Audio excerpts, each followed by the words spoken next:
अहबार बाब 27।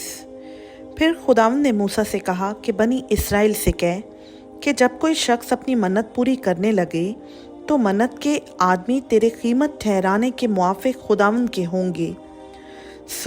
20 बरस की उम्र से लेकर 60 बरस की उम्र तक के मर्द के लिए तेरी ठहराई हुई कीमत मकदस की मिसकाल के हिसाब से चांदी की 50 मिसकाल हों, और अगर वो औरत हो तो तेरी ठहराई हुई कीमत 30 मिसकाल हों। और अगर 5 बरस से लेकर 20 बरस तक की उम्र हो तो तेरी ठहराई हुई कीमत मर्द के लिए 20 मिसकाल और औरत के लिए 10 मिसकाल हों। पर अगर उम्र 1 महीने से लेकर 5 बरस तक की हो तो लड़के के लिए चांदी की 5 मिसकाल और लड़की के लिए चांदी की 3 मिसकाल ठहराई जाएं। और अगर 60 बरस से लेकर ऊपर की उम्र हो तो मर्द के लिए 15 मिसकाल और औरत के लिए 10 मिसकाल मुकर्रर हों।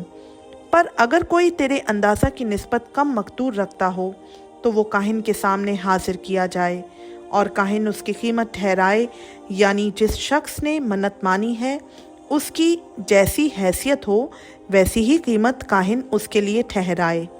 और अगर वो मन्नत किसी ऐसे जानवर की है जिसकी कुर्बानी लोग खुदावंद के हजूर चढ़ाया करते हैं, तो जो जानवर कोई खुदावंद की नज़र करे वो पाक ठहरेगा।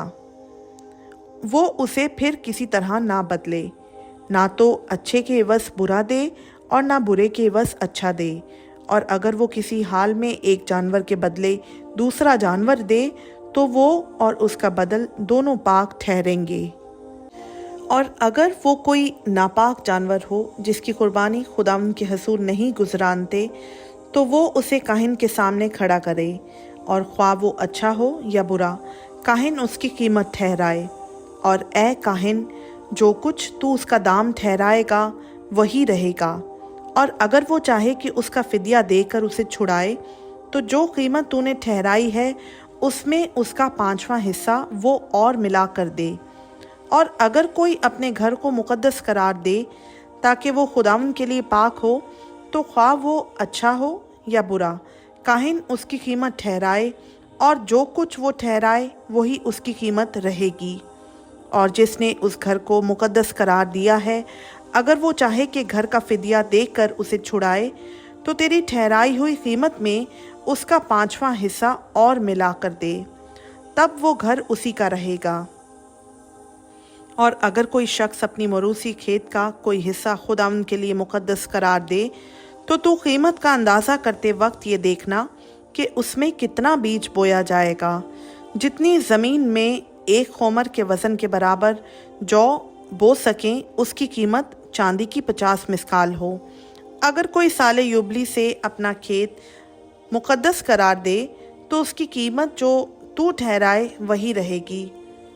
पर अगर वो साले युबली के बाद अपने खेत को मुकद्दस करार दे तो जितने बरस दूसरे साले युबली के बाकी हों उन्हीं के मुताबिक काहिन उसके लिए रुपए का हिसाब करे, और जितना हिसाब में आए उतना तेरी ठहराई हुई कीमत से कम किया जाए। और अगर वो जिसने उस खेत को मुकद्दस करार दिया है ये चाहे कि उसका फिदिया देकर उसे छुड़ाए तो वो तेरी ठहराई हुई कीमत का 5वां हिस्सा उसके साथ और मिला कर दे, तो वो खेत उसी का रहेगा। और अगर वो उस खेत का फिदिया देकर उसे ना छुड़ाए या किसी दूसरे शख्स के हाथ उसे बेच दे तो फिर वो खेत कभी ना छुड़ाया जाए, बल्कि वो खेत जब साले युबली में छूटे तो वक्फ किए हुए खेत की तरह वो खुदावंद के लिए मुकद्दस होगा और काहिन की मिल्कियत ठहरेगा। और अगर कोई शख्स किसी खरीदे हुए खेत को जो उसका मरूसी नहीं खुदावंद के लिए मुकद्दस करार दे तो काहिन जितने बरस दूसरे साले युबली के बाकी हों उनके मुताबिक तेरी ठहराई हुई कीमत का हिसाब उसके लिए करे, और वो उसी दिन तेरी ठहराई हुई कीमत को खुदावंद के लिए मुकद्दस जानकर दे दे। और साले युबली में वो खेत उसी को वापस हो जाए जिससे वो ख़रीदा गया था और जिसकी वो मिल्कियत है। और तेरे सारे कीमत के अंदाज़े मकदस की मिसकाल के हिसाब से हों, और एक मिसकाल 20 जेरा का हो। पर फ़क्त चौपायों के पहलोटों को जो पहलोटे होने की वजह से खुदावंद के ठहर चुके हैं कोई शख्स मुकद्दस करार ना दे, ख्वाह वो बैल हो या भेड़ बकरी। वो तो खुदावंद ही का है। पर अगर वो किसी नापाक जानवर का पहलौठा हो तो वो शख्स तेरी ठहराई हुई कीमत का 5वां हिस्सा कीमत में और मिलाकर उसका फिदिया दे और उसे छुड़ाए, और अगर उसका फिदिया ना दिया जाए तो वो तेरी ठहराई हुई कीमत पर बेचा जाए। तो भी कोई मखसूस की हुई चीज़ जिसे कोई शख्स अपने सारे माल में से खुदावंद के लिए मखसूस करे, ख्वाह वो उसका आदमी या जानवर या मौरूसी ज़मीन हो, बेची ना जाए और ना उसका फिदिया दिया जाए। हर एक मखसूस की हुई चीज़ खुदावंद के लिए नहायत पाक है। अगर आदमियों में से कोई मखसूस किया जाए तो उसका फिदिया ना दिया जाए, वो ज़रूर जान से मारा जाए।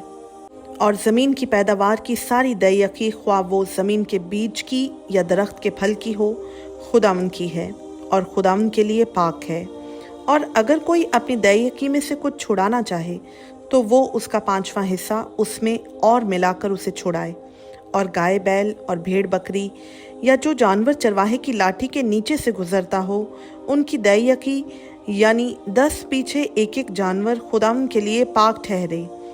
कोई उसकी देखभाल ना करे कि वो अच्छा है या बुरा है, और ना उसे बदले, और अगर कहीं कोई उसे बदले तो वो असल और बदल दोनों के दोनों मुकद्दस ठहरे, और उसका फिदिया भी ना दिया जाए।